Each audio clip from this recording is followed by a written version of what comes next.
আজকে বানাবো হচ্ছে কামরাঙার চাটনি, মানে যেটাকে আমরা স্টার ফুড বলে থাকি। তো সেখানে আমি নিয়েছি আজকে, প্রথমেই নিয়েছি আমি দুটো বড় সাইজের স্টার ফুড। এবার আমি দুটোকে পিস করব। তো আমি কেটে ফেলেছি স্টার ফুড। এবার দেখা যাক এটাকে কি করে বানাবো। ওকে, তো প্রথমেই নিয়ে নিচ্ছি হচ্ছে সর্ষের তেল। তো তারপর দিচ্ছি হচ্ছে দুটো শুকনো লঙ্কা, তারপর দিলাম হচ্ছে 5 ফোড়ন। তেলটা গরম হয়ে গেছে, এবার আমি দিয়ে দেবো স্টার ফুডগুলো।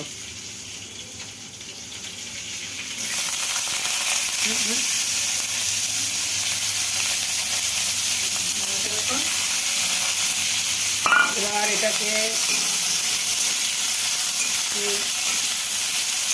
হতে দেবো।